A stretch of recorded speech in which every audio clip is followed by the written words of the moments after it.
एक लड़का जिसका नाम राहुल था। उम्र लगभग 25 साल रही होगी। चेहरा आम पर इरादे बहुत खास। उसकी सबसे बड़ी कमजोरी थी लड़कियां। जो भी लड़की उसे हंसकर देखती वह बिना सोचे समझे उसके पीछे दीवाना हो जाता। दोस्त उसे समझाते रहे कि प्यार में इतना पागल मत हो, पर उसकी आदत थी जो चीज उसे चाहिए होती उसे हर हाल में पाना था। और यही आदत उसकी जिंदगी की सबसे डरावनी भूल साबित होने वाली थी। एक रात वो अपने एक दोस्त के बर्थडे पार्टी से देर रात लौट रहा था। बाइक पर अकेला था। हाईवे सुनसान था। आसमान में बादल थे। हल्की हल्की बारिश हो रही थी। पेड़ों की परछाइयां डर पैदा कर रही थीं। तभी दूर से एक लड़की सड़क के किनारे खड़ी दिखाई दी। बेहद खूबसूरत, गोरी चमड़ी, लाल होंठ, भीगी हुई बालों की लटें चेहरे पर चिपकी हुई, और उसने छोटे कपड़े पहन रखे थे जैसे क्लब से सीधा उतरी हो। उसके पास एक छोटा सा बैग था और एक एडी की सैंडल हाथ में पकड़ी हुई थी जैसे पैरों में दर्द हो। राहुल धीरे धीरे बाइक रोककर उसके पास आया। लड़की ने कांपती आवाज में कहा, एक्सक्यूज मी, लिफ्ट मिल सकती है? मुझे थोड़ा आगे तक जाना है। राहुल तो उसके चेहरे पर मुस्कान देखते ही पिघल गया। आंखों में कुछ ऐसा था जैसे कोई सदियों से उसके इंतजार में हो। बिना कुछ सोचे उसने उसे बैठा लिया और बाइक चलाने लगा। लड़की की खुशबू राहुल के दिमाग को और भटका रही थी। कुछ ही दूर जाकर लड़की ने कहा, जरा जल्दी चलाओ ना, मुझे वहां पहुंचने की बहुत जल्दी है। राहुल ने मुस्कुराते हुए पूछा, कहां जाना है आपको? लड़की ने जवाब दिया, बस थोड़ी दूर, वहां पे एक पुराना मोड़ है, उसके पास। जैसे जैसे वो मोड़ के पास पहुंचा राहुल का दिल घबराने लगा। चारों ओर पेड़ों का अजीब सा झुरमुट था और रास्ता एकदम वीरान था। तभी लड़की ने कहा, यहीं रोक दो। राहुल ने ब्रेक मारा। लड़की उतरकर मुस्कुराते हुए बोली, थैंक यू, क्या तुम मेरे साथ चलोगे थोड़ी देर के लिए? अकेले डर लगता है। राहुल ने सिर हिलाया और बाइक खड़ी करके उसके पीछे चल पड़ा। थोड़ी दूर जाकर लड़की ने हाथ पकड़कर कहा, तुम्हें मुझसे डर नहीं लगता? राहुल ने कहा, तुम जैसी लड़की से कोई क्यों डरेगा?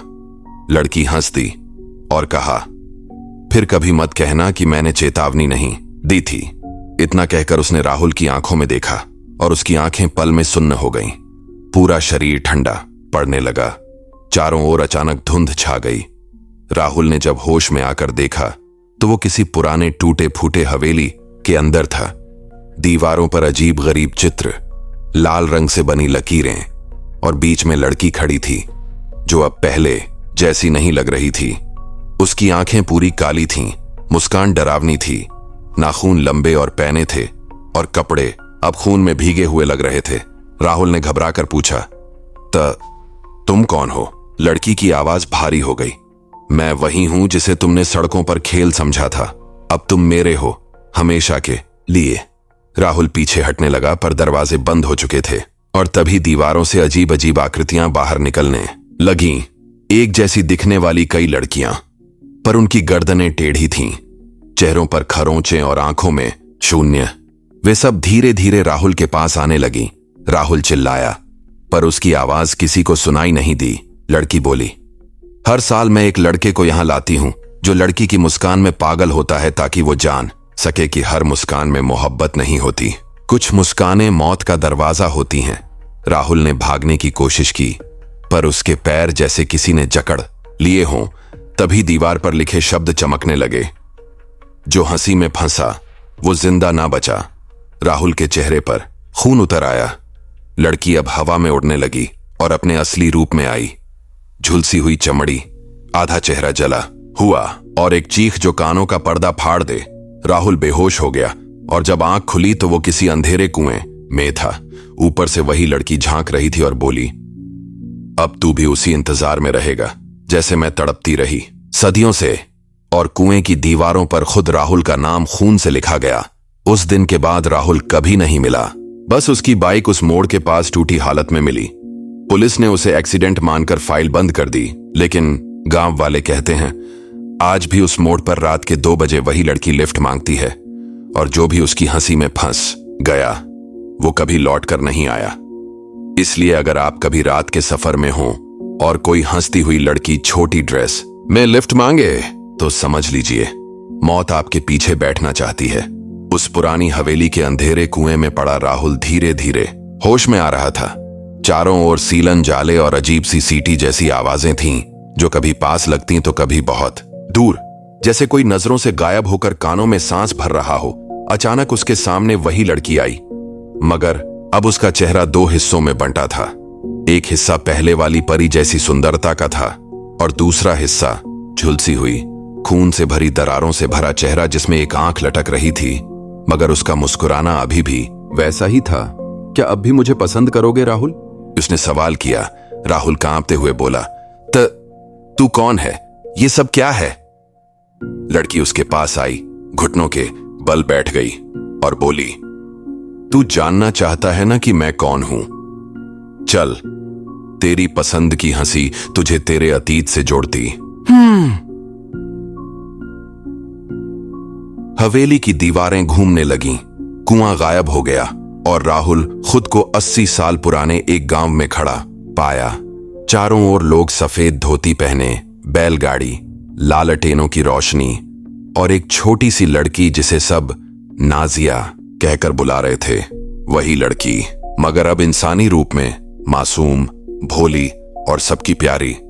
राहुल ने देखा कि नाजिया के चेहरे पर वही हंसी थी जिसने उसे फंसाया था, मगर गांव के कुछ लड़के उसे तंग किया करते थे, उसे पसंद करने का दिखावा करते थे और फिर उसे अकेले में बुलाकर तन्हाई और हवस में डुबो देना चाहते थे। और एक रात गांव के 3 लड़कों ने मिलकर नाजिया को हवेली के पास बुलाया और उसके साथ हैवानियत की सारी हदें पार कर दी। वो चीखी, रोई, मगर कोई सुनने वाला नहीं था। फिर उन्होंने उसके मुंह पर पत्थर मारकर उसकी जान ले ली और कुएं में फेंक दिया। मैं उस रात मरी नहीं थी राहुल, मैं बदली थी। मेरे जिस्म ने दम तोड़ दिया था, मगर मेरी रूह ने कसम खाई थी कि हर उस लड़के को तलाशूंगी जो हंसी में हवस ढूंढेगा, हर उस प्यासे को जलाऊंगी जो मोहब्बत का नाम लेकर शिकार करे। राहुल की आंखों से आंसू बहने लगे, लेकिन लड़की, अब भूतनी, चीखते हुए बोली, तेरा गुनाह सिर्फ इतना नहीं कि तू मेरी मुस्कान में बह गया, तेरे खून में भी वही आग है जो उन लड़कों के जिस्म में थी। तेरा अतीत भी तू नहीं जानता राहुल। दीवारें फिर घूमी और अब राहुल अपने बचपन में चला गया। उसकी मां किसी अंधे कमरे में रो रही थी और पास में खड़ा था एक आदमी जो उसे पीट रहा था, और राहुल खुद एक मासूम बच्चा था जो छिपकर सब देख रहा था। लड़की बोली, ये तेरा बाप था जिसने मेरी मां को, यानी मेरी बहन को, उस रात धोखा देकर मार डाला था, और तू उसी खून का हिस्सा है राहुल। तू मेरे कातिल का बेटा है। अब कहानी पूरी तरह उलट गई थी। राहुल अब सिर्फ एक लिफ्ट देने वाला लड़का नहीं रहा, वो उस खून का वारिस निकला जिसने भूतनी के परिवार को बर्बाद किया था, और यही कारण था कि आज उसे चुना गया। हवेली फिर से उभर आई। राहुल फिर उस कुएं के पास था। लड़की अब हवा में उड़ती हुई उस पर मंडरा रही थी। उसके पीछे उन 3 लड़कों की आत्माएं भी दिख रही थीं, जिनसे उसने पहले बदला लिया था। सबकी आत्माएं कुएं के आसपास तड़प रही थीं। मुझे माफ कर दो, राहुल चीखा। माफी तो इंसानों को मिलती है, भूतों की दुनिया में सिर्फ बदला चलता है। अचानक हवेली में दरारें आने लगीं, जमीन कांपने लगी। एक जलती हुई छाया कुएं से बाहर निकली। वो खुद राहुल की आत्मा थी जो डर से अलग हो चुकी थी। उसका शरीर वहीं गिरा पड़ा था, मरा नहीं, मगर आत्मा अब भूतनी की गिरफ्त में जा चुकी थी। अब राहुल खुद रात के 2 बजे उस मोड़ पर खड़ा रहता है। कभी लिफ्ट देने वाला था, अब लिफ्ट मांगने वाली आत्मा बन चुका है। और लड़की नाजिया अब हर साल एक लड़के को बुलाती है और उसकी आत्मा से पूछती है, क्या अब भी मेरी हंसी इतनी प्यारी लगती है? राहुल की आत्मा अब नाजिया के वश में थी, मगर अब उसका चेहरा भी धीरे धीरे बदलने लगा था। उसकी आंखें पहले जैसी मासूम नहीं रहीं, वो अब खुद भी दूसरों की हंसी का भूखा बन चुका था। हवेली के अंदर अब वो उसी कुर्सी पर बैठता था जिस पर कभी नाजिया की रूह बैठती थी, और हर रात जब घड़ी 2 बजाती वो मोड़ पर जाता जहां अब नाजिया नहीं बल्कि राहुल लिफ्ट मांगता था। एक सूटेड बूटेड नौजवान, अच्छा दिखने वाला, वही मुस्कुराहट लिए और लड़कियों को फंसाने का वही पुराना अंदाज। पर आज रात कुछ अलग था। आज रात एक लड़की उसकी बाइक पर बैठी, और जब राहुल ने मुस्कुराकर पूछा, कहां जाना है, तो लड़की ने भी मुस्कुराकर जवाब दिया, मुझे पता है तुम कौन हो। राहुल का चेहरा सख्त पड़ गया। क्या मतलब? वो बोला। लड़की बोली, तुम वही हो ना जिसने लिफ्ट के बदले अपनी आत्मा खो दी। मैं उसी के खिलाफ खड़ी हूं। और अगले ही पल उसने अपनी आंखें लाल कर लीं। उसके हाथों से रोशनी फूटने लगी और हवा में अजीब कंपन होने लगा। मैं हूं नाजिया की बहन नूरा। राहुल का चेहरा फाक पड़ गया। वो जो कभी इंसान था अब एक आत्मा था, और अब उसे इंसानी दुनिया की कोई बात समझ नहीं आती थी, मगर ये नाम जैसे उसके सीने में आग बनकर धधक गया। नाजिया की बहन, वो तो उसी रात नहीं, मैं बच गई थी, लेकिन मैंने अपनी बहन को खोया और उसकी आत्मा की चीखों को हर रात हवेली में सुना है। अब मैं उसे मुक्ति देने आई हूं। नूरा एक रूहानी साधिका बन चुकी थी, जिसने सालों तपस्या की थी। वो आत्माओं की भाषा समझती थी, हवाओं की चाल पकड़ती थी, और उसके पास एक किताब थी, तहकीक और रूह, जिसमें नाजिया जैसी बदले की रूह को मुक्त करने का तरीका था। मगर बात सिर्फ मुक्ति की नहीं थी।